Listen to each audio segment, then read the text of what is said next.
Hello, friends.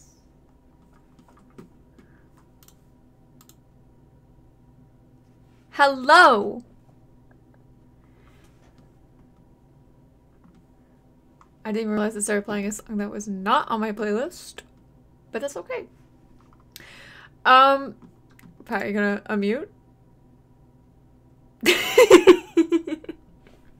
I was aware that I was muted. I knew that. Yeah. You're good. Can I say what I said at the beginning again? What'd you say? I said, yeah. The way that it only picked up the beginning. It was funny though. It was really funny though. We live in dark times. we live in dark times. It was really funny. Are you gonna clip it? Are you gonna clip? It's so funny that you're gonna clip it. Am I? You're gonna put it on your channel. Everyone's gonna make fun of what I just did, and everyone's gonna be like, "Look at Pat. Look at how silly and dumb they are." I don't think so. Okay, good. That's fine. Unless I have no control over chat, though. Chat, yeah, go ahead. Just make fun of me, guys. Like, please. Please, I deserve it. Okay. Is my internet really bad right now? You froze one time and it was really funny. But it's okay. We'll work with it. Okay. If I freeze again, I'm just gonna cry. That's what'll happen. Cool. Hey guys, welcome to the final episode of Among. Final. The final episode. It's the end. It is the end, literally. That's the name of this. That's the name of this episode. Yeah. I first and foremost just want to thank everybody for listening, for watching. This has been a wonderful experience for me. I've never gotten to do anything like this before, and thank you to Ramen for giving me a chance to do this with you. This has been so much fun. I've had such a good time doing this. Of course, it's been so fun. I've never done anything like this before either, and it's awesome. It's great. I love doing this. I'm glad that we could try something a little bit out of both of our comfort zones, and I think that today we will see the true test of what we both have learned. I hated that. Okay. We'll see the true test of what we both have learned from playing in the world of Among. Guys, on our last episode, before this one, we walked through time. We took wait, sorry, I'm trying to remember everything. Give me a second. I'm turn you up a little bit. Do I need to be louder? No, I'm turning you up. You're good. Okay. This mic is always so temperamental. I don't know why. We took a stroll through time. Verity from the 90s, mind was inhibited by young Verity of the 1600s, who relived through these memories of this tortured teenage girl, who has been through a lot and has had to make a lot of hard choices. Inhabiting this mind, inhabiting this world, you've changed the course of 90s Verity's life. And in a way, changed the course of your own. In many ways that you don't quite understand yet.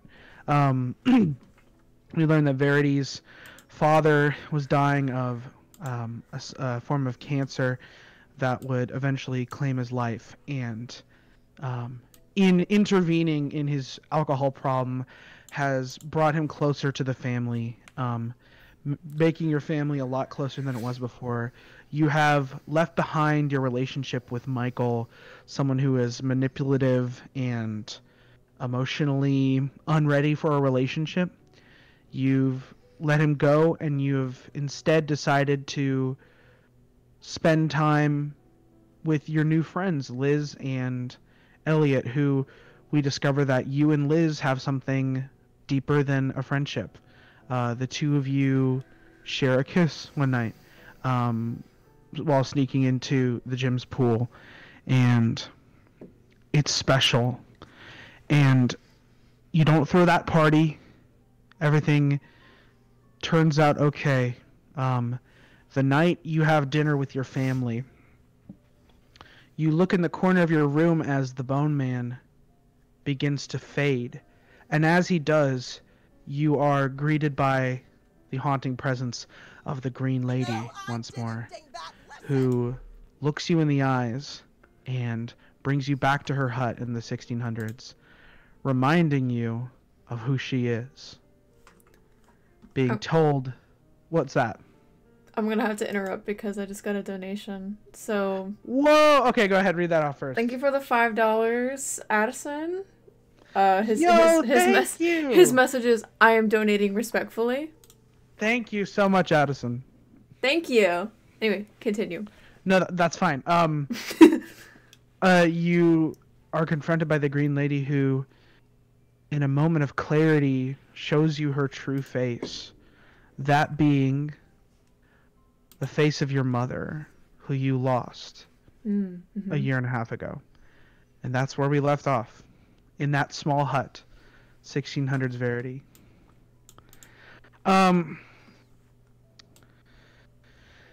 Today is going to be a bit of a ride for you, Ramen, so just hang on tight. We've got a lot we've got to cover. It might be a little bit longer of a stream today, but that's okay. This is the end.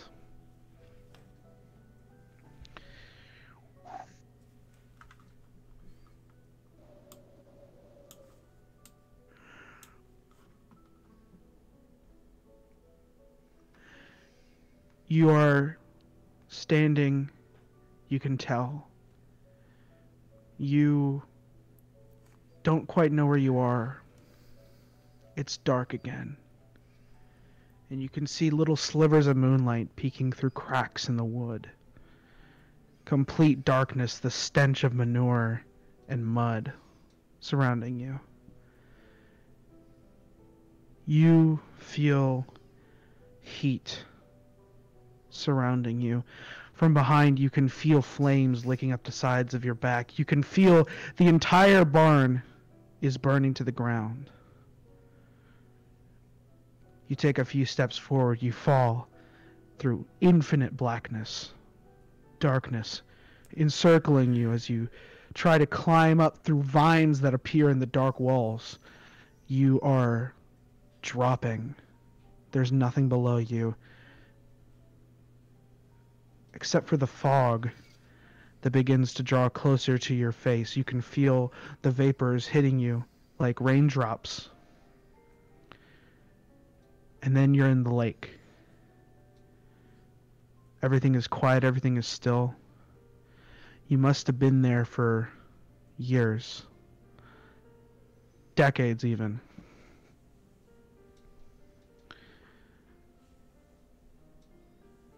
You hear a voice calling out to you in the woods. Can you trust me?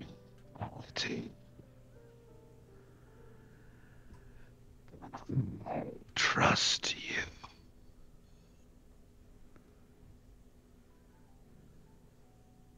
You hear the Bone Man walking across the shoreline, looking back at you. You see that he outstretches his bony hand as you lay there, perfectly perpendicular to the waterline. What can we change?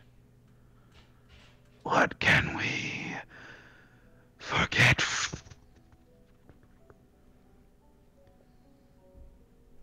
Your eyes open, and you see the Campbells next to you. You see the dead body of Miss Waller. You are deep in the woods, and you see bones everywhere, where a legion used to stand. Oh God. What did you do? What did you do, Verity? I don't know. It was like a dream or something. You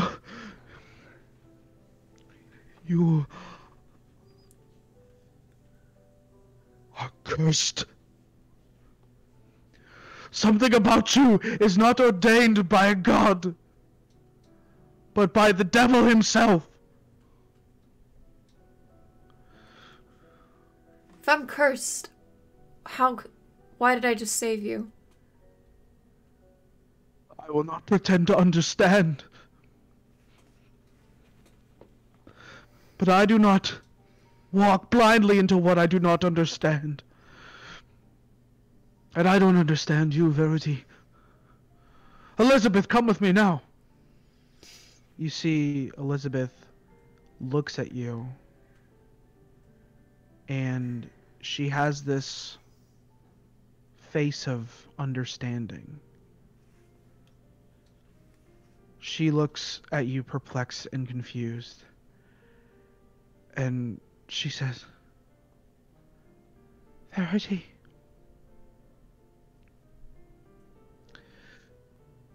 what was that small lake we were in? Why did you hold my hand?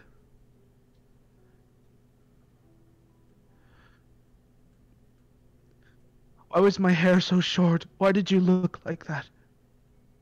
You saw it too?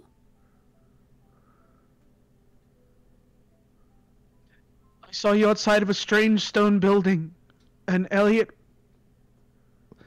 was riding in some sort of wagon or something, and I saw you, and then we were in the water, and I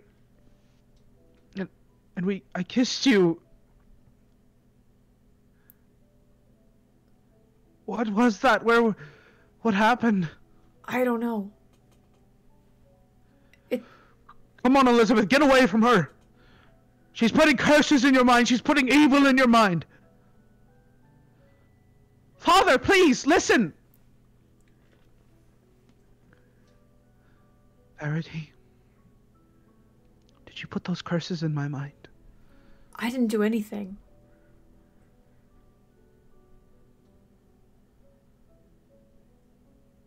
And I believe you.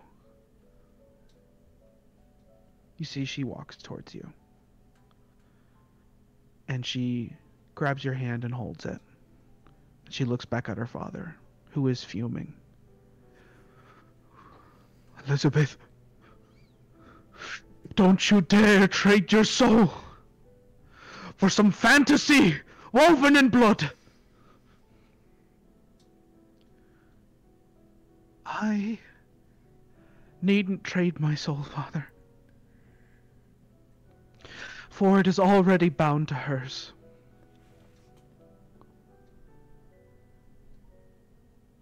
What do you do? I'm letting her speak for herself. I'm gonna let her speak for her own Okay mind. then. Okay. Trample your brother's dead body like that. You don't know if he's dead. Let your families burn. What you are doing is not right. What you are bringing about on my daughter, it is evil. You have brought nothing but pain and suffering to this land. If your mother could see you now, she would be.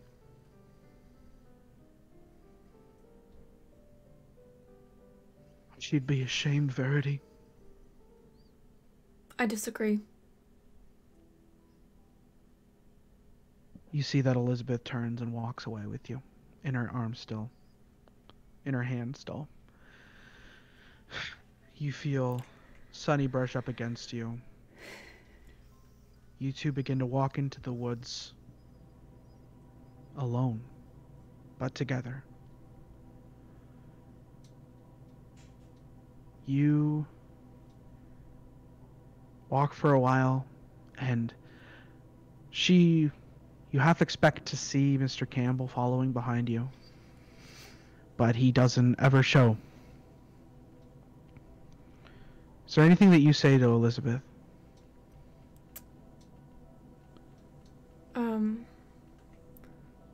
I don't know what to say. I'll just squeeze her hand a little. Let her know that I appreciate her sticking up for me, silently. She squeezes your hand back, and she looks at you. And Verity, you have a vision. You're in a car, and you're going 90 down a back road, and the windows are down, and Liz's hair is blowing in the wind, and you're looking at her, and the both of you are just smiling and laughing with the music blaring, and everything is just so simple. Everything is so quiet. Elizabeth looks at you, her face covered in dirt and mud and blood, and she says, I know I made the right decision, Verity. I know I made the right decision.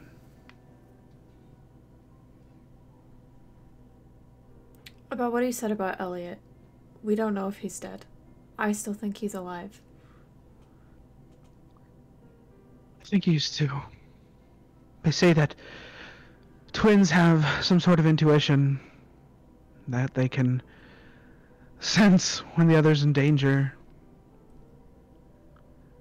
Elliot is a crafty boy, and I know he'll keep himself safe.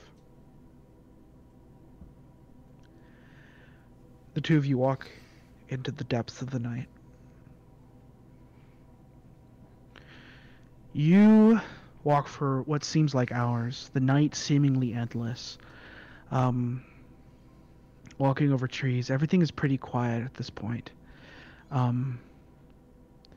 You come to a clearing in the woods, and you see some things that you don't quite know what they are. You see stick effigies planted in the ground with different body parts of animals tied to them in rough patch twine and plant cabling. You see horrific designs etched into this wood. And in the middle of it all, you see a large tree stump. Half of it hollowed out. And you see around it stones, different stones placed there, as if left by different people with different things all attached to them, different colorings, different dyes smeared on it. You can smell the iron of blood around you. Elizabeth looks at you and says, Where is this? What is this place, Verity? I don't know. It looks like some sort of sacrificial place to me. Like a ritual or something. A ritual? Oh, God. Our Father, who art in heaven, hallowed be thy name. She starts praying really quietly under her breath. And you begin to feel something. Hear something from different directions. You hear as leaves begin to rustle. you hear a strange sound off in the distance.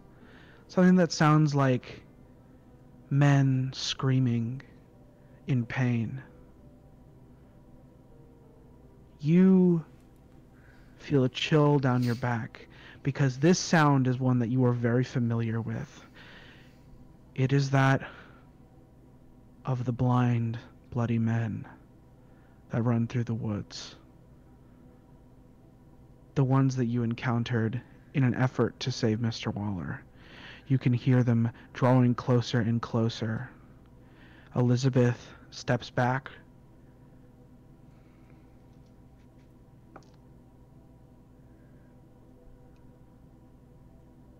And a small stick attached to a cabling on a nearby tree is lifted as rocks fall to the ground and the shrieks of these men grow louder and louder. You've just tripped their alarm. Okay. So I grab Elizabeth, put my finger to my lip, and try and move us away. Okay, go ahead and make a silence check and a stealth check for me. Okay. Silence. 14.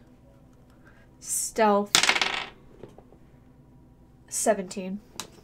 You move 30 feet away. Which direction are you going? Are you going back from the way you came, forward, west, or east? Which way did I hear the things? Which direction? The least amount you heard to the west. The most is in north to east area. I'll go toward the opposite direction of where I heard the most of them, but also Sure. I would like to look out for other traps as well. Sure, go ahead and make a perception check. 12. Cool. 1 second.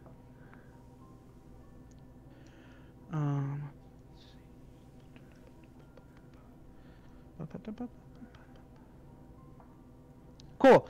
You begin stealthily walking, as silent as you can. Elizabeth panting as quietly.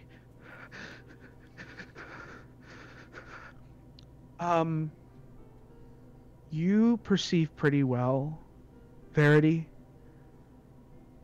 Elizabeth, without your communication, unfortunately, is not perfect. You hear that she steps on another trap.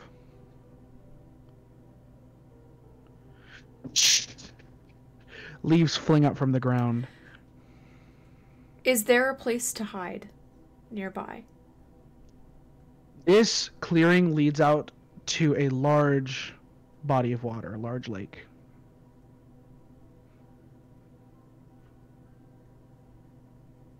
How close are we to the lake? Maybe 120 feet. Okay, I'll check. Actually, probably more like 200 feet. Yikes. Okay. So around me, it's just... we're not on the edge of the forest of the clearing. We're, like, in the clearing? Or are we, like... Let me kind of illustrate what it's like. Imagine, like... So imagine, like, north is, like, forward, okay? Mm-hmm. You guys are coming out of the forest. The circle's, like, right here. There's another lip of forest that goes around this way. The lake is over here.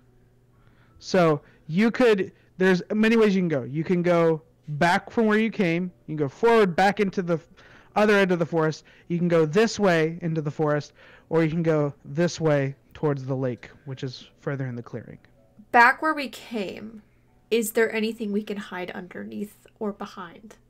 Make a nature check to see if you remember. 9. There's not anything that you can immediately think of from behind you. So...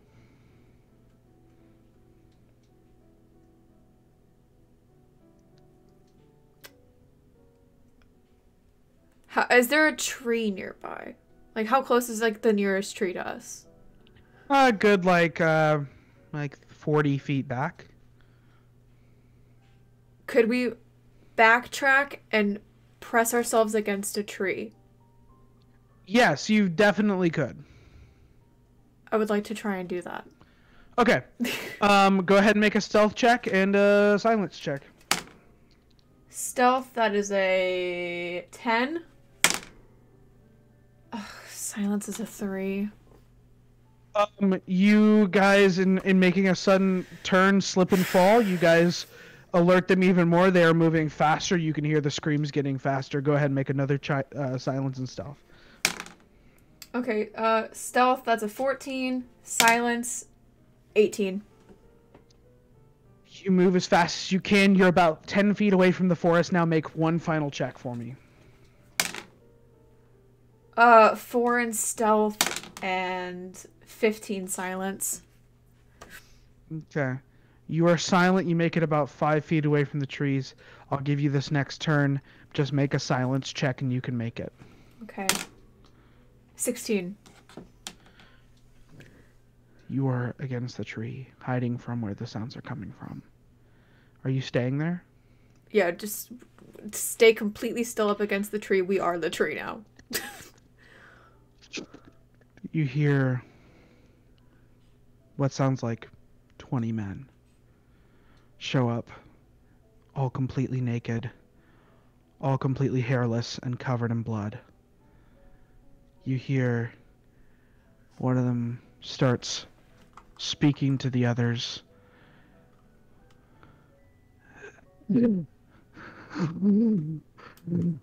Find the blasphemer, and we shall dine tonight. You see that you can hear them climbing up into the trees.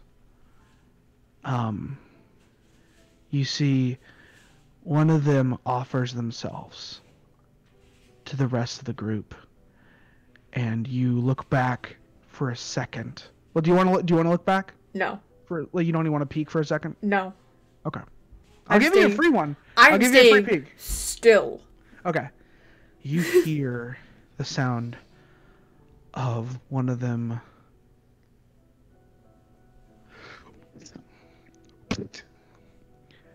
One of them has their.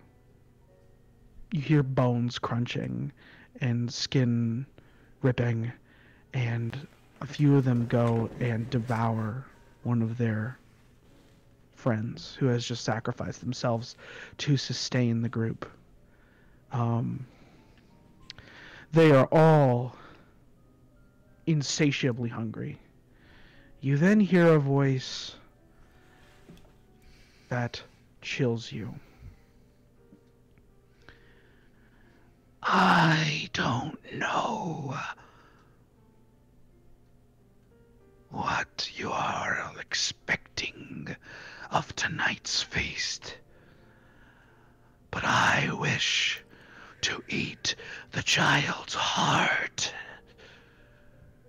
And they all laugh and applaud, and you recognize this voice to be that of the being which inhabits Mr. Waller. You both are sucked to this tree. No chance of you moving. I'm going to ask chat now to make a choice. All right, chat. You get two things, all right? Run or stay still.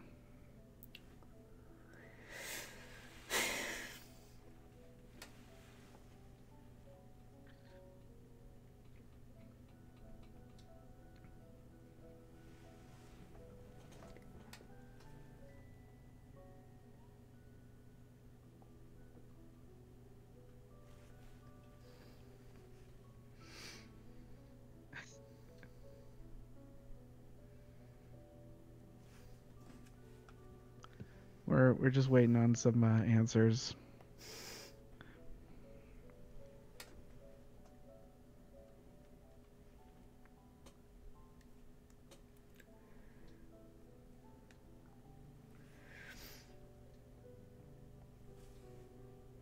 I'm gonna wait on one more answer. If you guys can go ahead and give them to me.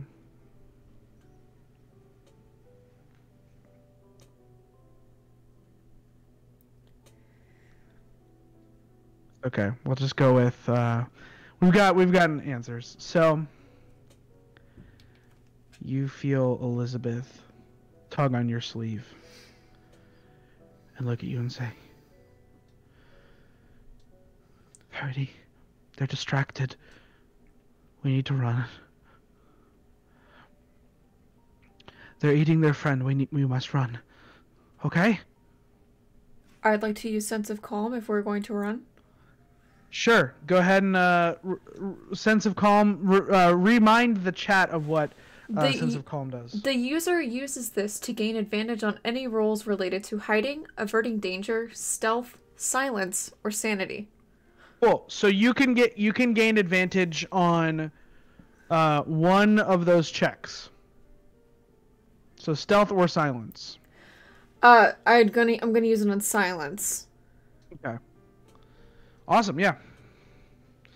Your sense of calm gives you advantage on stuff, or does it work that like all of those get advantage for a certain period of time? It just says the user uses this to gain advantage on any rolls related to hiding, averting danger, stealth, silence, or sanity. That's all it says. Okay. We're gonna just go with, let's say that you get advantage on one silence roll. Okay, so I'd like to use it for this first attempt since we're the closest to them right now. Absolutely. To run away. So that I'm gonna use on silence because stealth is how far we get, and then silence is if we're heard, right? That's what the Yes. So yeah, Stealth definitely is how far you silence. Definitely silence. I'd like to use on silence because Sure, go ahead. that's the make or break here. Because if we're hurt, it's over. Yeah. So, okay, this is for stealth. My modifier is 1, I believe, so it's just, yeah. That is a 6. And then silence, I have advantage. So, 13. 13. You are silent. However, you get maybe 15 feet. I'm going to give them perception with disadvantage because they're distracted. Oh, so I'd like to go towards the lake. Yeah, I figured. Perception with disadvantage. You said you got a 12 on your silence? A 13. Cool. They don't notice you. Go ahead and make another roll for stealth and silence. Okay. Stealth. 17. Cool. Silence. A lot further. 14. Okay. And you're just dashing at this point, right? You're just running. Yeah. So that'd be 60 feet of movement. Okay. So silent. And you run 60 feet. Nice. Okay. They do not see you. One more time. Oh, God. Okay. Stealth. That's an 8. Okay. Silence. A 10. Okay. You said it's an 8 and a 10? Yeah. Mod. Okay. As well. Okay, so you get 15 feet. And then 10 of silence. All right, let me re-roll that. They were cocked.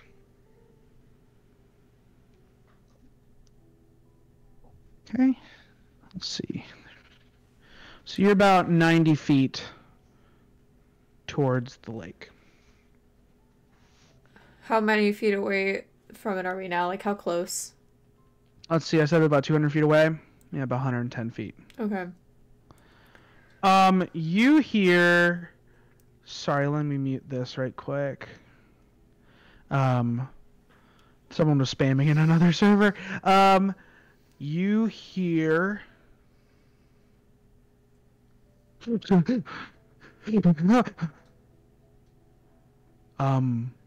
One of them turns around and notices the two of you sprinting towards the lake.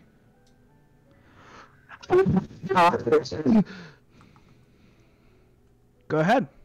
Make another roll. Okay.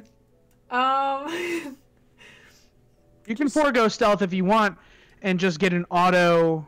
If you're just trying to do silence, or if you're just trying to get away from them, only one of them has noticed them, but he will alert them all in the next turn. You can just forego all of that and switch straight to athletics. And just book it? It's only one check too, so. I would like to do that. Book it. Cool. You forego stealth. Go ahead and roll your athletics check. Come on. Anything above a 10 is a full run. Let me check my... A 9! A 9! That's okay. That's still about half. Okay. That's still about half. That's 100. You're at 120 feet now. They are going to start running. Okay. 2 of them are going to start running. Okay. I'll make a roll. Okay. One of them stumbles and falls because they are so enthralled by eating you alive that they sometimes get a little too excited and fall over. Okay. One of them catches his stride very quickly and runs a full 60 feet in the first turn. Okay, I'm going to keep running because I want to make it to that lake. Make an athletics check.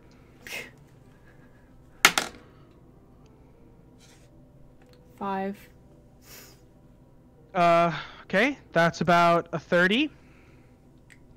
So you're 100 and... Almost there. Yeah, 150 feet. Make a roll for these two. First one catches a stride, makes it about 60 feet forward. The second one... so he was at 60 feet back. He is now 30 feet away from you. Because he ran 60 feet in his turn. You have 30 feet... so you have 60 feet of movement per round. He runs 60 feet of movement per round. And he is 30 feet away from you. So you have to succeed on this one and get a full 60, or else he will catch up to you. Oh, unless he fails his... If he fails his athletics, he will only run 30. Or if worst comes to worst, he'll run 15. Okay. If it's below like a 5, it's a 15. If it's above a 5, it's a 30. If it's above 10, it's a full 60. So you can either... Here are your choices here, okay? You can choose to stop to ready some sort of combat action to fight this person. Or you can hope to God that he fails something. You could set a snare. You have the snare, don't you? Yes. I do. Go ahead and read snare to us. A target must roll successfully with the disadvantage on a DC 13 perception roll or be ensnared for the next turn. On a non-critical successful roll, the target is knocked prone and loses 5 feet of movement in their next turn. Cool. So. It's a special action. You can take that special action if you so choose. I would like to do that. Please. You set your snare as fast as you can. It's a combat mechanic. I'm just gonna we're just gonna pretend like time doesn't exist when you set the snare. It just happens. It's a magical snare. I don't know. No, I don't know. You fucking throw some tar down or something. I don't know. Okay. Or knock something over to trip over. Or something. So you have 30 feet of movement left. Because that was your... I'm gonna keep running. Cool. After that. Set a athletics? snare and run. 19. 30 feet. 30 feet ahead. So here's the thing. So He was about 30 feet back from you. 30 feet back from you. You just I'm went 20 to, feet so, from the water now. So you're 60 feet away from him, 20 feet from the water. If he fails his dex, he's not going anywhere near that water before you get there. DC 13? Mm-hmm. He failed it. So he is ensnared for this next round. The first one is so far back it doesn't matter. He also fails. Go ahead and run into that water, baby. Do we do more athletics? Just do one more athletics. Unless you crit fail, you're gonna be fine. 6. Okay, well that's 30 feet, so it's okay. Can I make one more? When I'm in the water, I'm gonna motion Elizabeth to stand just enough where I'm gonna stand back enough in the water where we're standing like far enough away in the water that we're like to the top of our legs. Yeah. I'm gonna cast, if I can. Am I available to cast something right now? Sure. What do you want to cast? Create bonfire. Right on the shore, where in front of us. So if they try running in the water after us, they'll catch on fire. Yes, you guys gruel your way into the water, and you watch as these fanatics just start running after you, and you. And flame. I want to stay still in the water so it's like we disappeared, because they can't see us. Right. You, that's true, they can't see you, but they heard you earlier, and that's why that... But I want to stay still in the water so it's like we just vanished. You just vanished in flame. Flame erupts. Yes, that's what I want. You hear they start walking around the flame and the water, and there's like... you literally holding your mouth. I'm gonna need you right now to make a silence check flat. You would have disadvantage because you're trying to stay still in water, but you have advantage because there's a giant roaring flame. Yeah. Come on. A 2.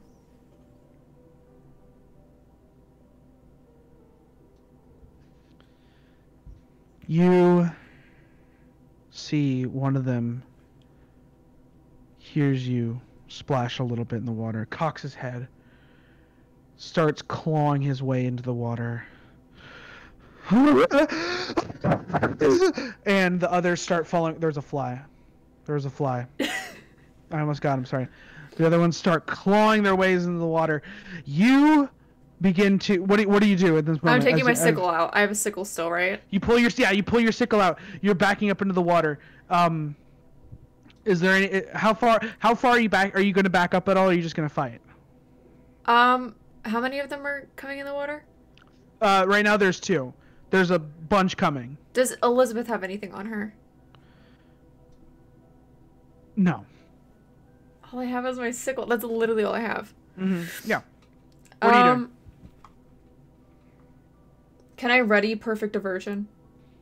Yes. If any of them try to jump at me.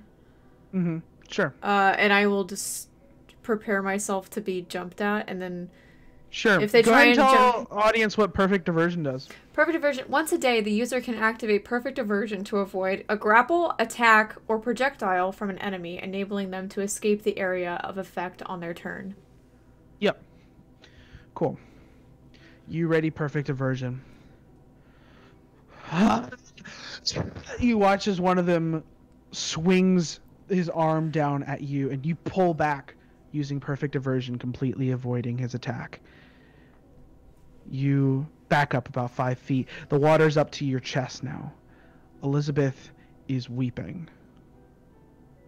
You see a league of these men walk over the hill, and you see as flame and water and dust seems to be your grisly end, as all hope drains from your heart. You feel a profound sense of aloneness.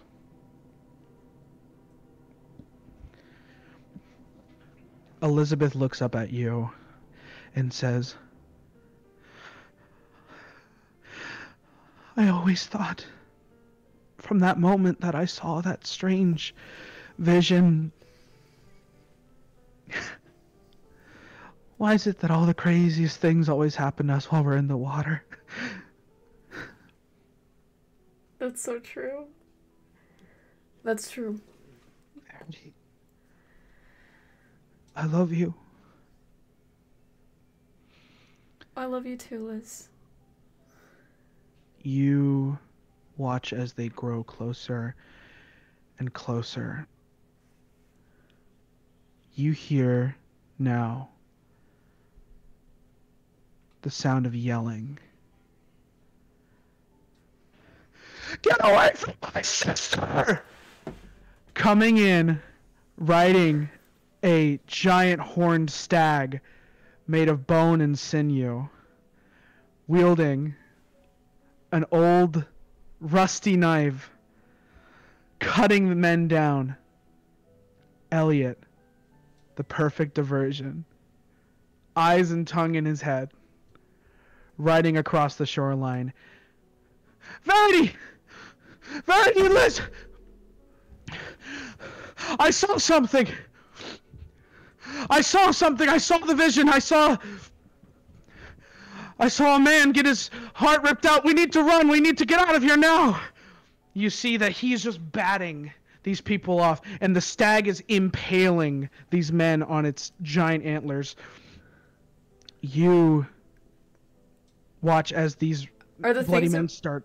Are the things in front of me, like, distracted now? Can I, like... They completely start running towards Elliot. Oh. I thought I could take my shot at hitting one of them. Yeah, go ahead. They're one of them is turned. Go ahead and make an attack with advantage. Okay. 15. 15. Yeah. You go ahead and make a damage roll. What's the... I don't think we ever decided... I said, oh, Jesus. It's a sickle. Give me a second. I have it somewhere.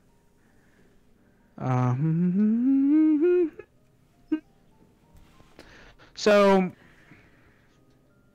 I think it is 1d6, but we're gonna go with 1d8. I think. Let me check.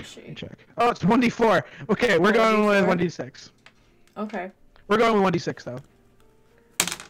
A 3. 3. You cut into this thing's back, and it wails and screams, but still keeps moving towards Elliot. Oh. Can we try and, like, make our way out of around to, like, behind Elliot so we can, like, try and get on the stag with him? Yeah, you sort of... Yeah, that's totally feasible. They are all so distracted by Elliot, who is, like, kind of running around at this point. He sort of moves to a side part of the lake after throwing down like a burning limb with fire on it. Uh-huh. And they all sort of get distracted by whatever sound that is, and he waves to you silently and just sort of... We're just, like, doing that awkward water run? Yeah, you're doing the water run. You guys make it to the shoreline. You see a few of them are starting to run towards you, though. The men can hear you getting out of the water. Okay. Elliot's, like, right there and is going to pull you up. Who's going up first? Elizabeth. She's unarmed. Elizabeth, you lift her up onto the stag. You see that Elliot says, I didn't plan for this. I don't know if it can take another person, but Verity, go ahead and try. Okay. I'll try and get on. You hop on, and the stag sort of falters in its step, trying to carry 3 people. That's fine. I'll run. Verity, no. You have to come with us. Well, you take the stag. I will run. Okay. I've been running ever since I got here. I'm a survivor. I'll be okay. No. Verity, please. You've already sacrificed yourself for me one time already. I'm not letting it happen again. It's not happening again.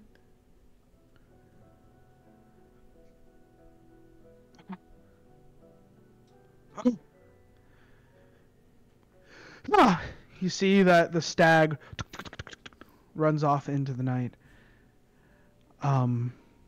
You are left here with these red men who draw closer and closer to you.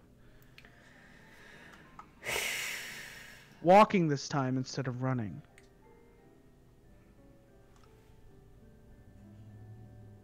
Walking. You're not making much noise. But Okay, I'll just stay still. You stand completely still. Do you think of anyone, of anything in this moment? I'll think of my brother. Because I just helped them and reminded me of them. Mm-hmm. You think of Benjamin, and you wonder where he could be, where Abraham could be. Then you remember your mother. She always used to tell you about truth, about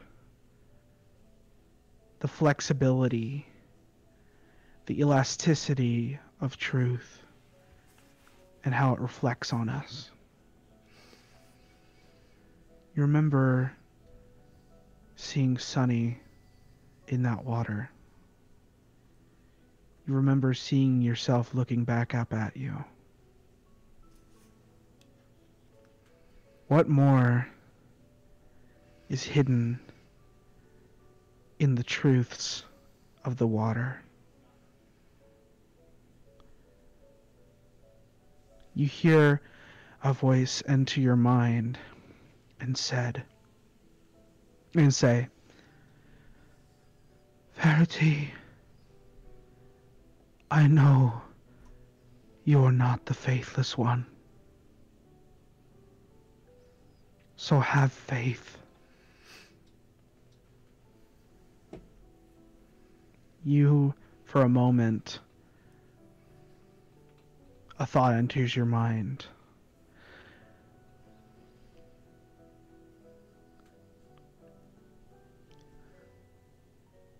Of a dream of you walking on water.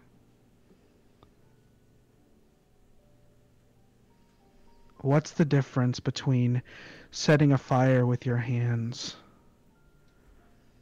and walking across the mirror of a lake?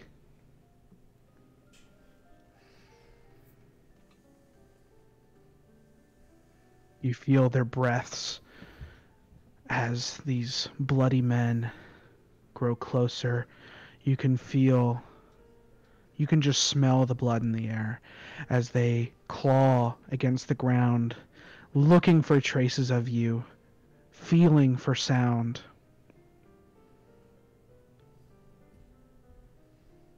You can escape right now, but you just have to have faith in what you perceive to be true.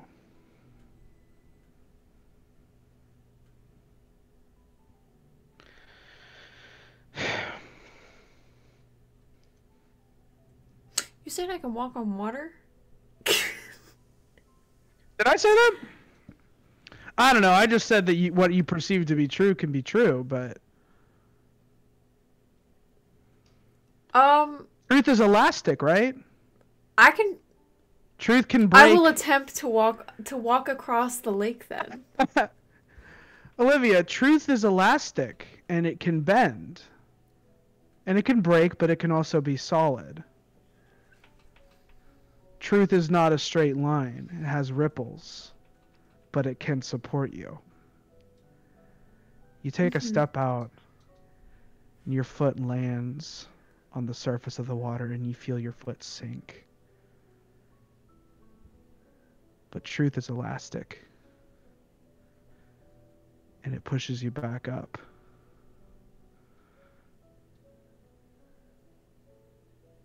Your Does it make any first foot. noise? It's dead silent.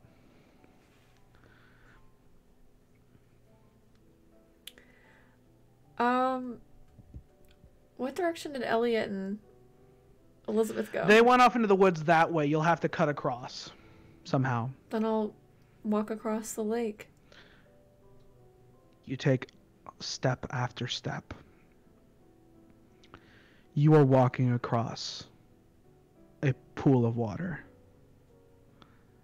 You close your eyes and you open them, and you're walking across the pool at the gym.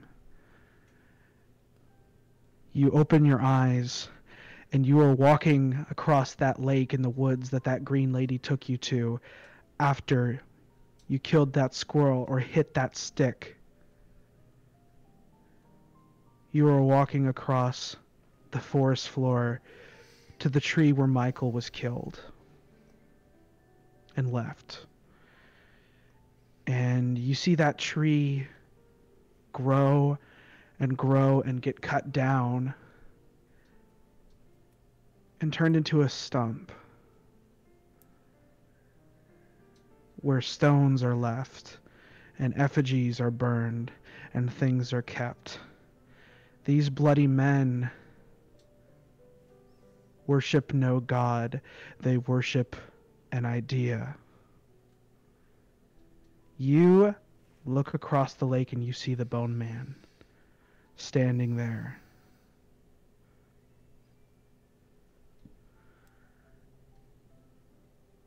I can trust you if you can trust me, Verity.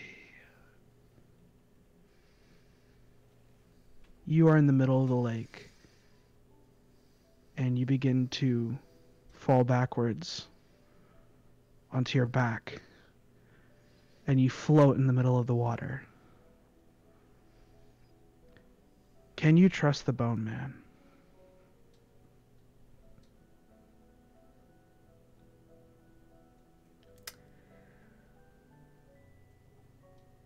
Yes.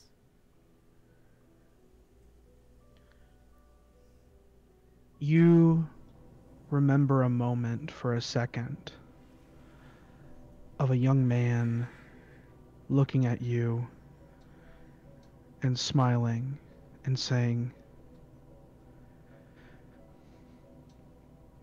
"Can I kiss you?" And you feel the security of what the Bone Man truly is. He is not Michael. He is not that boy you dated. Michael is irrelevant. The Bone Man is what you are afraid of, what you are afraid to confront. Flames encircle the lake. A tornado spinning towards the sky. You watch as the shorelines are set ablaze. You watch as the Bone Man is engulfed in flames, torn apart, limb from limb. You watch as these men are burnt to a crisp in the sunlight of these gigantic inferno. And you lay there in the center of the lake, waiting for some sense of safety to come to you, for some sense of escape. You close your eyes once more, and you see your father. You are in a hospital room, and it's late. It's like 10 or 11 p.m. And your family's visiting right now. Benjamin is sort of sitting in the hallway, and he's solving a Rubik's Cube and just sort of tearing up every now and again, not really knowing what to say. Your mother is embroidering to try to sort of distract herself from everything. Your dad, you get a message from one of the nurses saying that your dad wants to talk to you. One of them walks up to you and says, "Hey, are you Verity Price?" Yes, ma'am. "Hey, honey, would you mind coming with me? Your dad wants to say something to you." Okay. "Okay, thank you. Here, come with me." You see that she sort of takes her clipboard and holds it in front of herself and leads you down the hallway to where your father's ventilation is. And you see your dad hooked up to a bunch of machines. And he looks at you and he smiles. And he says, "Hey, kiddo, come sit down and talk to your old dad." He gestures to a chair in the room. And he sort of stifles a laugh and says, "I didn't think I could get you and your brother to be in the same vicinity for this long without ripping each other's hair out. I'm truthfully impressed."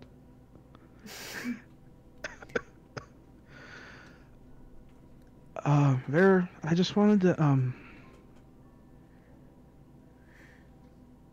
tell you something that my dad told me this, and I wanted to tell you one day, but I never knew when the right time was. But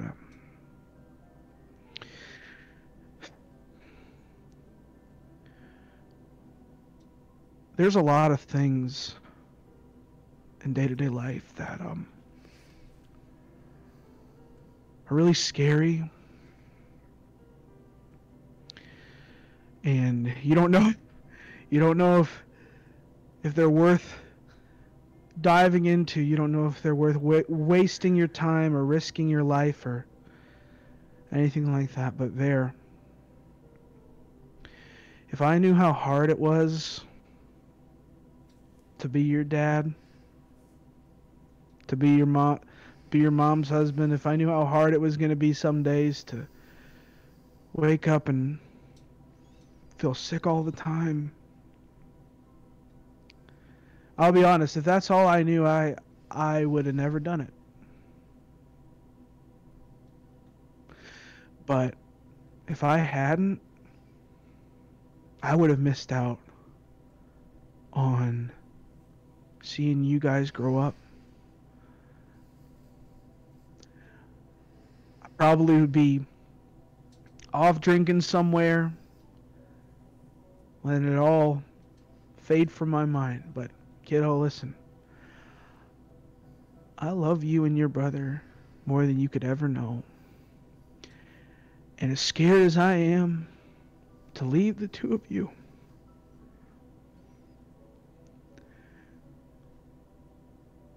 I wouldn't have it any other way.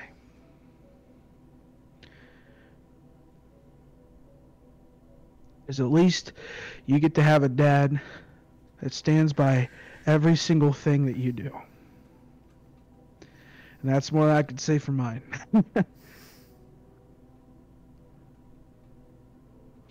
I love you, Vera, and you tell that Liz girl how you feel. Okay? It's not something you ever want to waste time doing. Again, if you think it's going to be scary, Liz, it's a lot, or if you think it's going to be scary, Verity, that, trust me, it's a lot scarier to never truly say it. That pain that you feel. So I just wanted to say that to you, Vera. This has been on my mind, so. You see that he starts coughing and sort of looks at you and says, you better go back out there. I'm not doing so hot right now, so we'll talk more in a little bit, okay? For the first time, I'm not saying this, I'm narrating.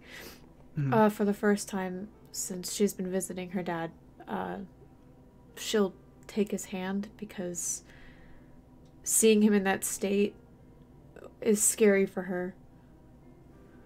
She doesn't want to touch him? Yeah. But you feel his hand grab yours, and you feel familiarity in taking his hand.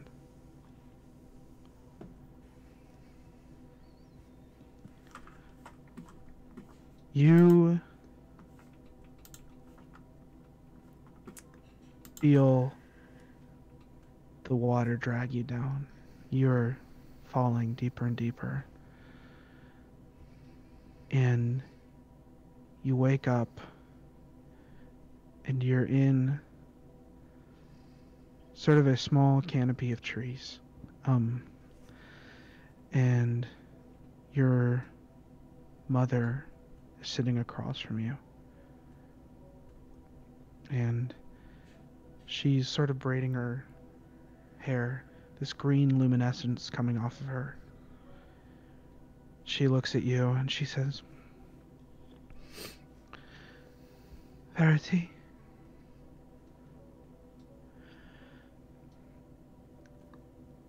are you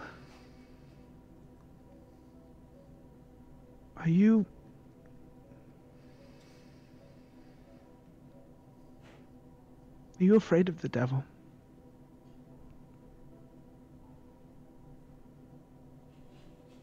I don't think I am. You shouldn't be.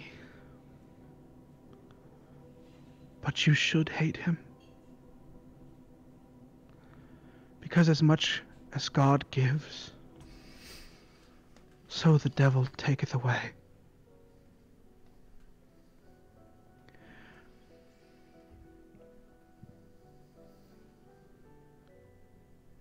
You will have to face him before the sun rises. If you wish to undo what has been done to this entire forest, to this entire wood, if you wish to reverse what has been done,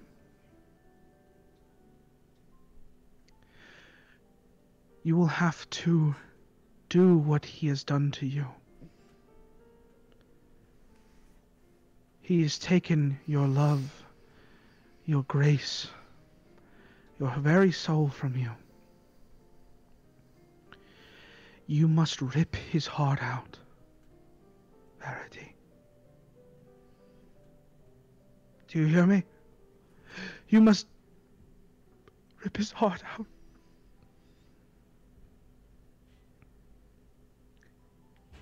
And in that you will forget of me. You will forget of the man of bone. You will forget it all. But like I said, Verity, truth and time are elastic. And maybe things can bend back your way.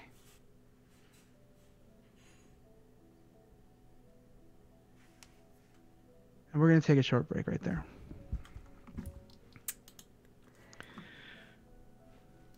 See you in a few minutes, everybody.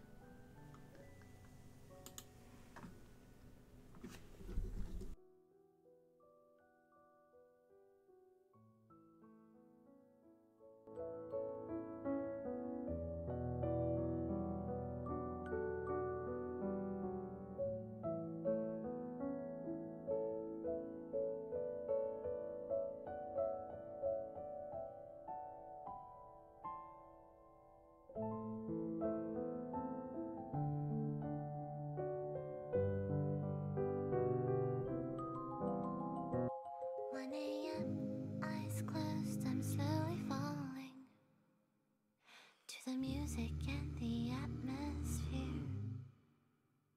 Now and then I feel lights fading softly all over me, and I remember last year when I was alone in my bed with all these thoughts in my head and living silently inside.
1 a.m. Eyes closed, I'm slowly falling.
Hi friends, we are back from our break.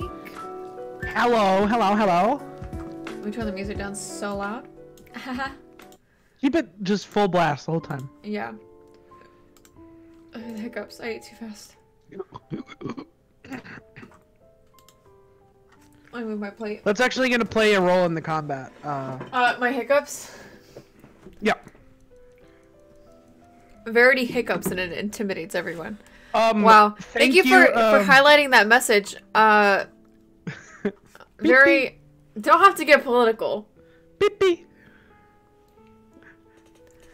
Don't have to make it political in my chat. With that statement there. So political. Ugh. It's like Addison doesn't know when to stop being so political. Mm-hmm. Okay. Chat is now closed for me. I can no longer see it. So, okay, here's where we start off now. It's 50 years in the future from now. No, I'm just kidding. That was a joke. That was a I was joke. like, wait, what? It's 2070. No, I'm just kidding. No, I'm just kidding. What I was doing was kidding. Yeah, here we go. I'm stalling. I like to stall in the second half because the second half is always the part Just that's a little thing we like to do here. just a little joke I like to tell. Okay. How's chat doing? How are we doing, chat? How are we feeling? We feeling good? We vibing? We feeling good? What? How are we feeling, chat? How are we feeling? We doing okay? We doing all right? How you feeling? How are you feeling, chat? There's a song by Superfruit called How You Feeling. Superfruit, yeah, put that on the stream. It's copyrighted and I cannot play it. Then the whole channel will be muted. Perfect, but that would be like perfect combat music. Alright, here we go. You follow your mother through the woods. Sunny finally reappears at your side after separating from you. You walk through these woods and they begin to feel like a home to you.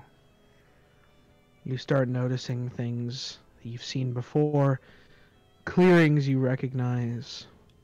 You walk past the burned down church You come to the small town that you came out of the barn and were chased by these gray, sullen spirits of people.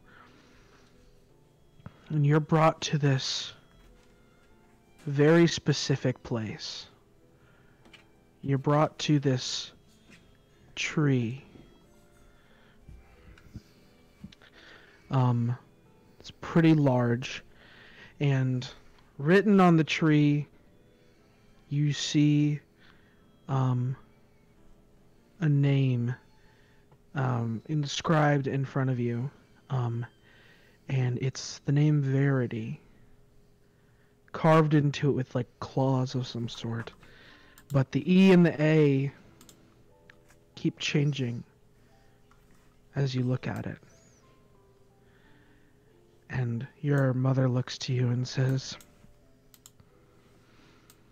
I cannot help you in these final moments. What you are about to face is a greater challenge than you have ever faced, Verity. And I'm sorry. Whatever happens, you will always have a place among these wood. You see that she backs away from you, and she dissolves into the trees. You feel something, a gift, enter you, become part of your spirit. You feel a power coursing through your veins. Go ahead and add what I sent you to your sheet. Touch of return. This is called Touch of Return.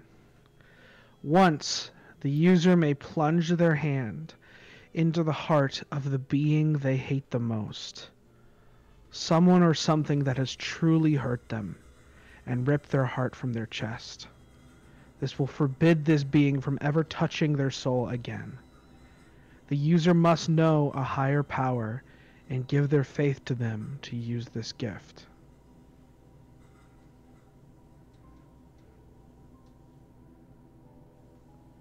You know that there's not really anything you believe in at this point.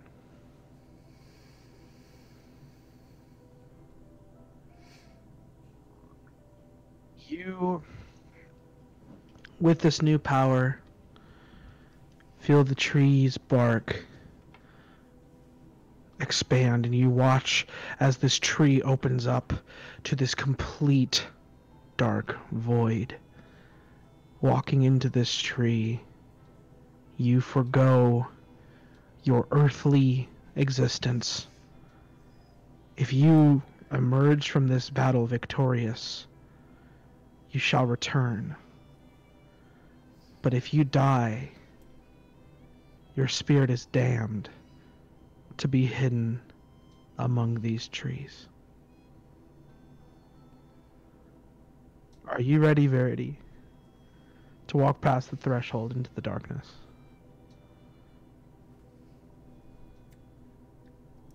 Okay. You step forward.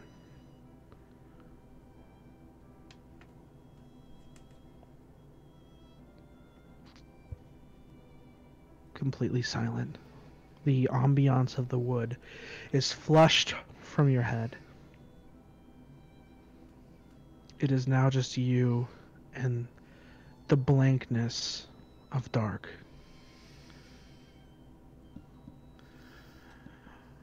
Oh, Verity.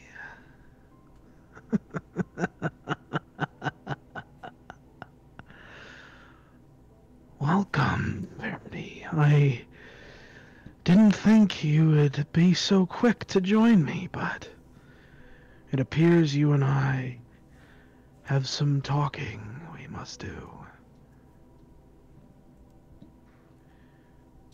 You've ignored every single one of my deals. But I'll tell you what. I'll give you One more deal, and maybe we can go our own ways. I will let you return to the life you knew before, but you will never, ever remember Liz. Liz will be completely gone. Any existence of Elizabeth will be wiped from this planet, and 90s Verity will simply cease to exist. If you kill her, and you let me take Liz, then you can go back to your quaint little home with your father, your brother, and hell, I'll even send your mother in with the deal too. Everything will be back to normal, but I get a little bit of skin in the game.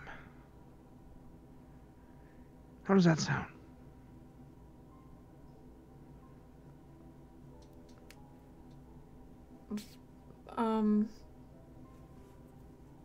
Verity thinks about, like, all the benefits this could give her. Right. But in the end, it would be selfish of her. If this is the devil she's speaking to, correct? Mm-hmm. He's known for temptation and offering selfish things. She's not afraid of him, but she does know that she is better than him. And she shakes her head. I can't do that.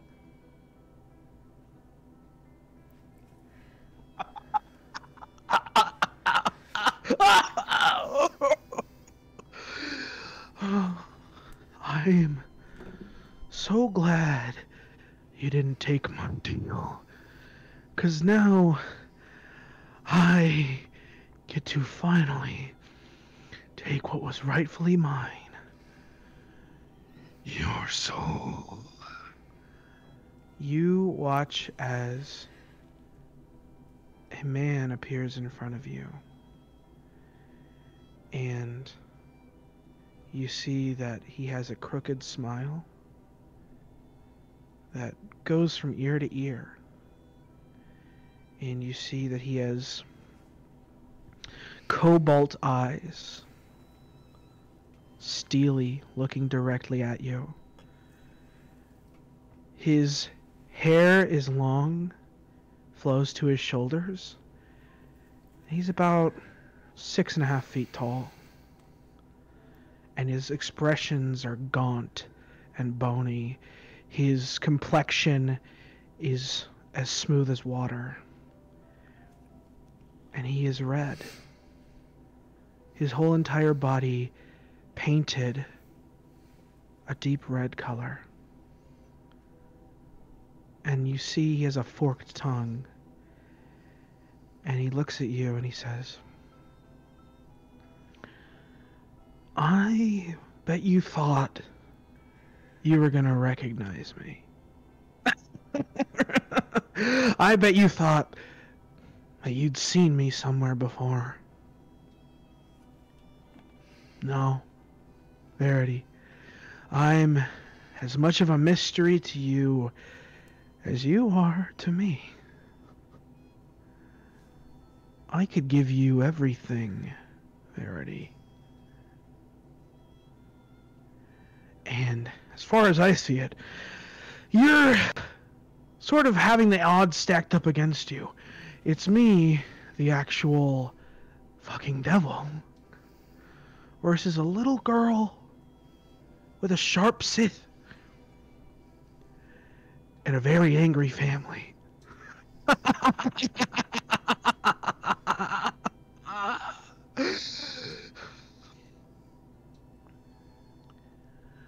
I can't wait to drink your soul. Verity, why don't you come sit with me for a moment? You see a chair materializes out of thin air, and he sort of sits down at one, and he lights a cigarette. Go on, sit. She sits across from him.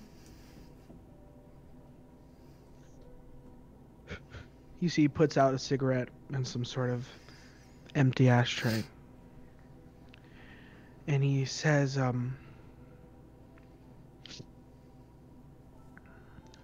okay. I killed your family. Your dad is gone. Your mother, well, at least her body is gone. She kind of got away from me there. Signed some sort of pact with the forest and sort of worshipped some ancient god and became an incorporeal being, but she's gone. And that little sickness your brother has, it's going to take him very soon. His big sister's not there with the herbs that he needs. Wow. Some sister you are, right? Anyways, the Campbell twins, they're on their way back to the village, and I'll send some of my minions to go and snap their necks. And I think if any other sort of loose ends are out there, I could probably tie them up pretty quick. Or at least those bloody men will take care of it, right?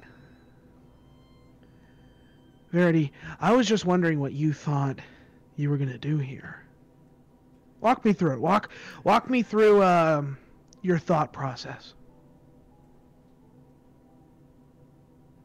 I don't understand why you have to do this.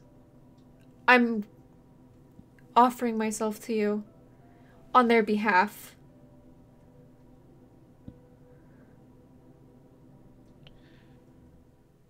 You know why I have to do it, Verity?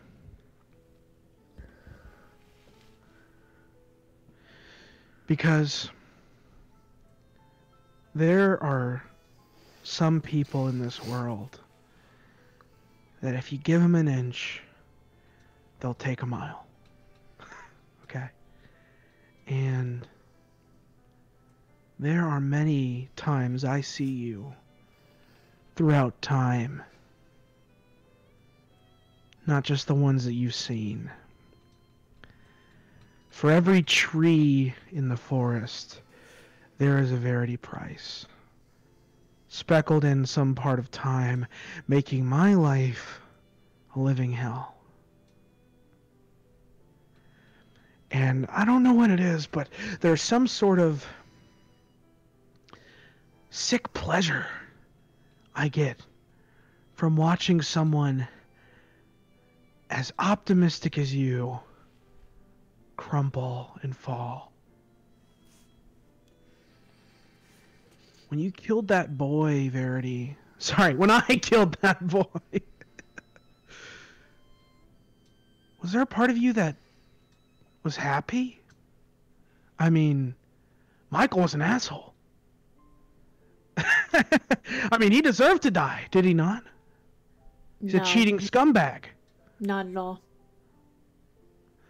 Well, then who does deserve to die, Verity? Was it that man in the village? The one who everyone called ugly? Was it that pastor in the church? I'm just wondering who you think deserves to live and die. Because there's something bigger than both of us, Verity. And she's waiting for the answer. Go ahead, say your name. Starts with a D. You've looked down the barrel of her many times. Go on, say your name. Do I have to spell it out for you? D-E-A. Oh, I forgot you can't read. Let's just say that, Verity, we live for a reason, and sometimes the Sith comes and it raises us all down. Well, not me. I make decisions for her. And And honestly, I think the world's better off without blasphemers like you and your mother in it. Fair enough? I used to be afraid of her. Somebody said to me, we create gods of what we fear most. Yes, I was afraid of death. I'll admit that. No matter which version of me that was. But I'm not afraid of her anymore. I welcome her. Happily. So if it means me dying to see my brother live another day, he deserves life more than I do.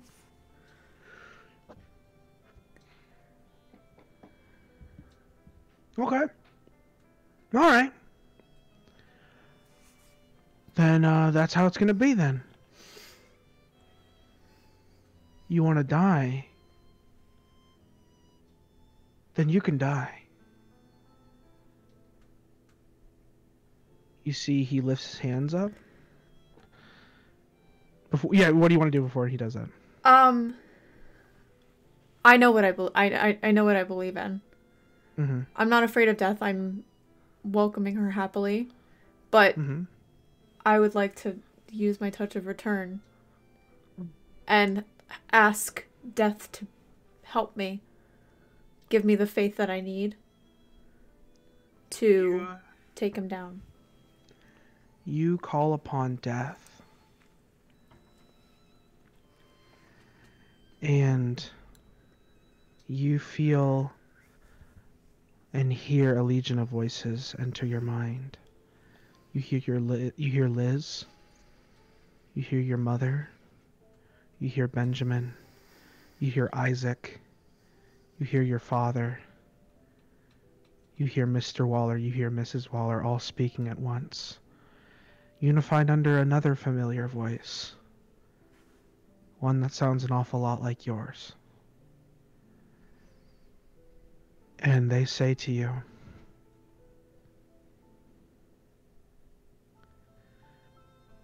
I pass no judgment on you.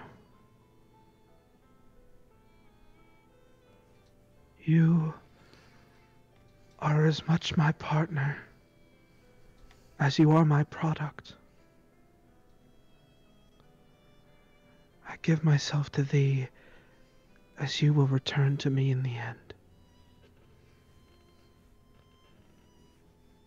You feel your hand resonate.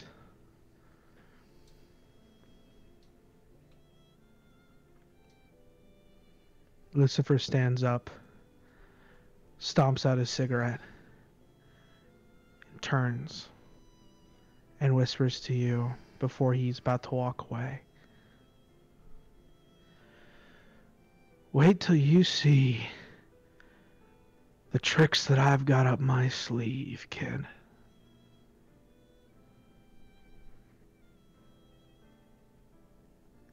You can use your hand if you'd like. While he's close to me, I just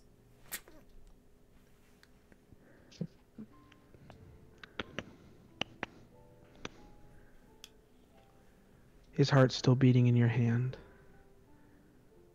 You feel the flames of his blood burning your hand. You feel his hot heart pulsating in your fingertips, freezing as your grip crushes it. He looks down and looks behind him for a minute, only to fall forward. Your hand removed from his body.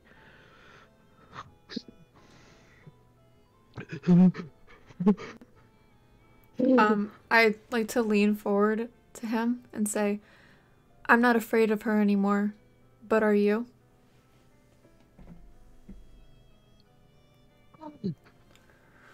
He falls dead on the ground. You are left... Did I get the fly? I didn't get the fly. You are left in inky blackness, alone, in the darkness. You see a sliver of light cut through. You feel other slivers of light open up around you. You smell manure, and you smell dirt, and you feel heat around you. But this time, the heat is not a flame expanding, but a tongue of fire behind you, standing completely still. You hear a voice call out to you.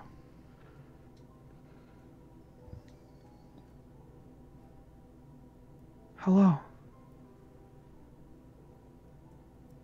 I'm sure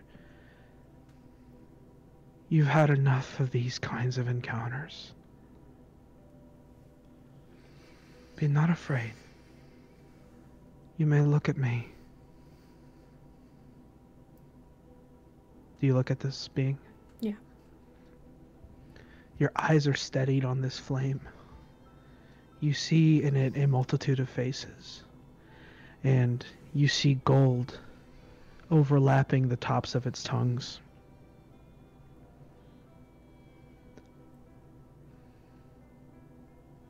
You did not kill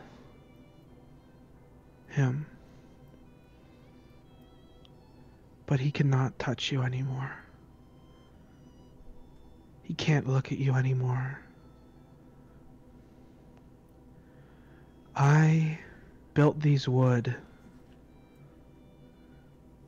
as a place of sanctuary for my dearest love, who is now your savior. I don't think that she'll ever speak to me again following this. Your family knows me as God. I don't know what I am, Verity. But I'd like to think I'm a lot like you.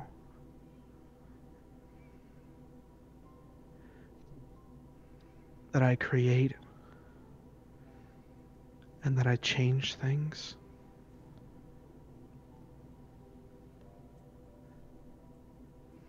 I wish I was as fearless as you.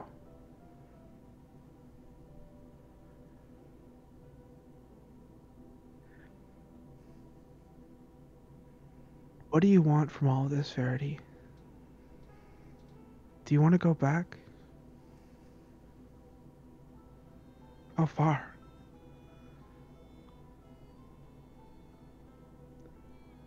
You want to forget?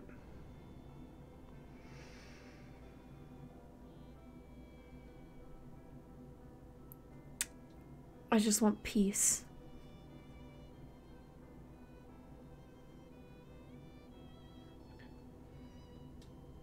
There's a lot of peace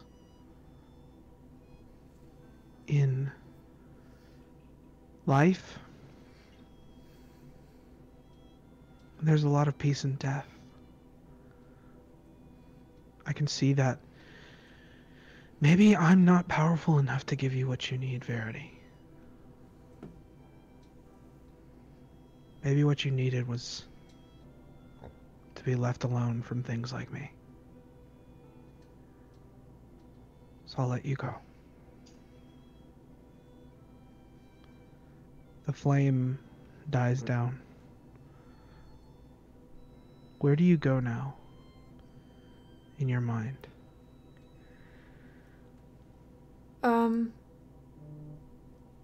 I'd like to see where I am. You open the door of this barn and it opens up and you see your home. You see the village. You see your father, your brother, your mother. You see Sonny there. You see the Wallers and the Campbells. And everything makes sense to you. You look at this old barn you were trapped inside of, and you feel like maybe your greatest fears aren't so real after all. You look over, your mother looks to you and smiles and says, "Verity, it's time for dinner." And you see that the Campbell twins are playing with a small leather ball and looking over at you. And you see Sonny runs up to you, and your brother comes up and he says, "Where were you? You've been gone for so long.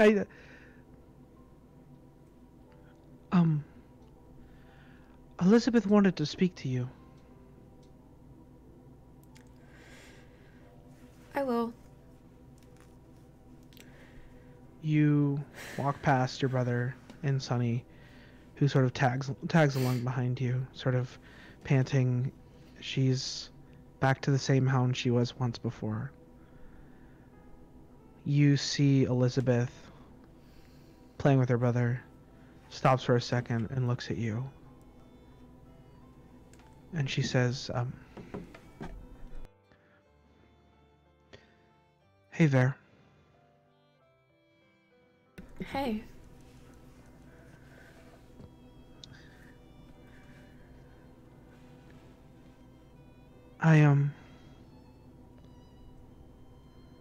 Elliot, can you excuse us for a moment? You see that Elliot, sort of says, "Sure, yeah, of course." Goes back to the house, and Liz takes your hand and smiles at you, and she squeezes it. And looks up at you.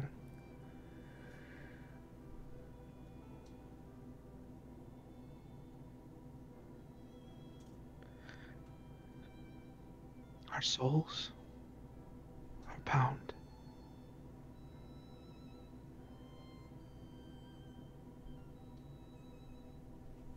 I squeeze back.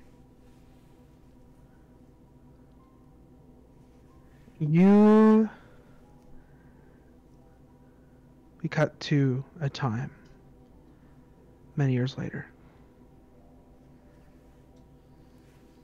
You have married. You married back about 8 years after that event. You married some young man named Michael from a nearby village.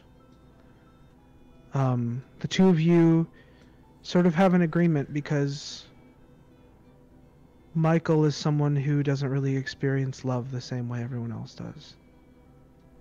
You still spend a lot of close time with your dear friend Liz. And your mother passes away a few years after that. She was found dead of some sort of heart attack or something near the entrance of the woods. And you know what happened. Your mother remembers everything. And she didn't want to stay a part of this corporeal world anymore. She wanted to live where she could be free among the trees. Liz and you are eventually left alone. Michael passes away. And the new world is changing and growing every single day. Liz, on occasion, will ask you questions about these weird memories that you two share, these weird dreams that you had, these weird gods and ideas The one thing she will never forget is holding your hand in that pool and kissing you. And as the two of you become too old to even do any sort of work, you run off into the woods together to rejoin the trees, to rejoin the safety that the gods have laid out for you. In your final moments with Liz, the two of you stand next to that tree with Verity and Verity written on it, ready to walk into the inky black. Is there anything that you say to her or do?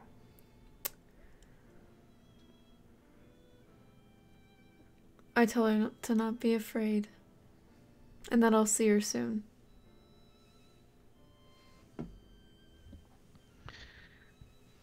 As you speak to her, you feel voices join you. And you hold that scythe in your hand. And you feel like maybe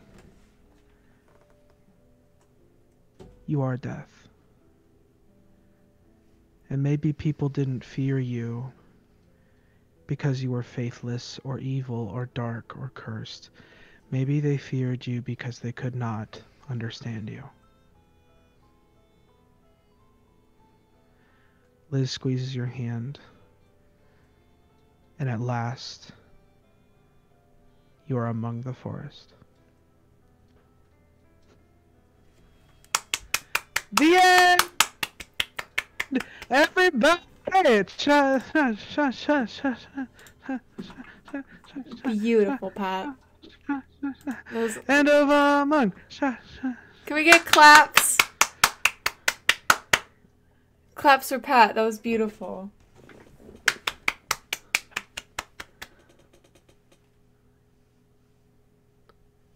What does BTTV stand for? What does that mean, Nora? What, did I almost cry? Me too. I've been close to crying like 3 times. Better Twitch TV.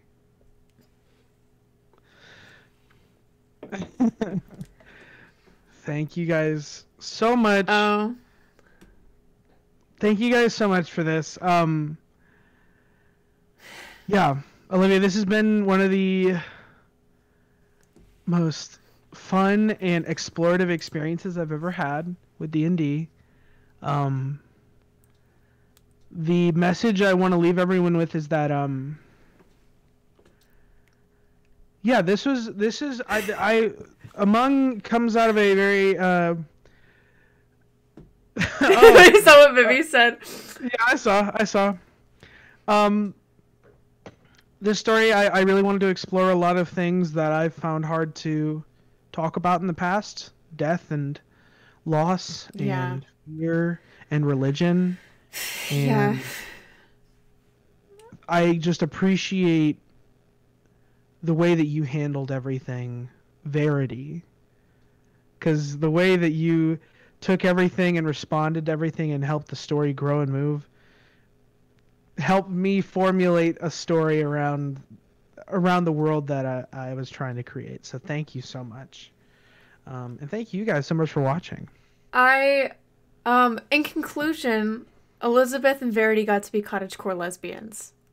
Yes, but the true cottagecore were like, we're literally living on a farm with no electricity, just the farm and the vibes and you're just and like nature. You're like trees now. Yeah, we're literally trees now. We Elizabeth and Verity are the ultimate cottagecore lesbians. They literally become the forest. You become death. I was death. Right? You were death all along. All along. I was the thing that I feared most. Oh. I'm saluting.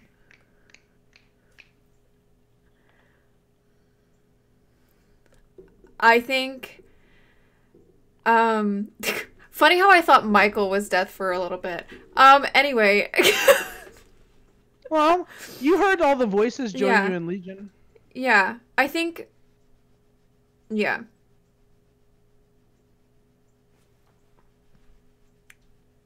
That was, I'm so happy with the way that this turned out. Hey, That do you ending remember was poetic and beautiful. It was beautiful. Do you remember what Verity stands for? Or what it means, rather? I don't remember what it means, but I remember that I chose her name for a reason. True principle or belief. It means truth. It means truth. And you know what your last name is Price. Your name is True Price. True price. The Which the price of truth. is death. Damn. Full circle, everybody. I knew Full I'd... circle, everyone. Props Fan to art you. will be accepted. I am actually props to you for that. I didn't even think of that, and you took my signature with freaking D&D characters, and you remembered that, and you did something with it. Thank you for doing that. Yeah. I purposely give my characters names with meanings. Yeah. For everybody who's watching, and so thank you for utilizing that. Yeah, of course. Guys, please, fan art, fan art, make a subreddit for Among. This is the only season, but I'll make a buddy quest subreddit. Ooh, that'd be fun. Just for one. For like 3 people to be on, but yeah, sick. Basically. It'd be mostly you and me posting, but that's okay. Yeah. Guys, if you want us to, let me know. If you guys like what you saw, this whole series will be up on YouTube. And if you liked what you saw and if you want it to grow, please, please, please, please, please share it with the people that you love and think will appreciate it, because it is something that a lot of hard work has gone into from both me and Olivia. And we would just love to get this out to as many people as possible. Again, thank you guys so much. I think yeah, that's all really I have to say left. I think I'd like to thank our one notification of the day, which was Addison for his dono today. Yes, thank you for the donation. Once again, and I just would like to thank everybody for the support that this has gotten, and I think you can just ignore. There's a command. I'd like to thank everybody for their support and for all the kind words that Among has gotten along the way. And I think now we have to see what's next. Yeah. Do we want to hint at it, or we just want to wait? Whoa! Wait a minute. Vivian with the 5 gifted subs. Thank you. Shout out to Prism. Thank you so much. Vivi! Wow. Thank you so much. Wow. Yeah. Can we have emotes now? Let's give. Can we get love emotes in the chat? Yay! Cute. Yeah, that's. Wow. And I'm just gonna hint a little bit at what we are gonna work on next in the upcoming future. Yeah. Maybe talk about who's involved. Or we don't have to. We can just kind of say what it is. We can hint it. Somebody in chat right now is involved. Yeah, that's true. And it won't be one-on-one. It'll be a small group. It'll be a small group. So keep a lookout on Instagram, Twitter, possibly a subreddit. I don't know if we might set that up for hints. And we'll update you when that's available. Also, I'd like to thank everybody who watches on YouTube as well, because I know that I have people who watch on YouTube because they can't always make it, and I appreciate all the comments and everything that I get on my on my VODs of this on my YouTube channel. But yeah, I think that's it for the last episode of Among. Have any other parting words, Pat? No. Stay frosty and don't be a Lucifer. Don't be Lucifer, be a bone man. I don't know. That's not even really. Don't be a Lucifer, be a Verity. Yeah. And don't be a Michael either. Michael was okay at first, but he turned into. Erica says I love you to you both. I love you too, Erica. Love you, Erica. Treat people with kindness. We should cut this off before we keep Period. going. Okay, bye.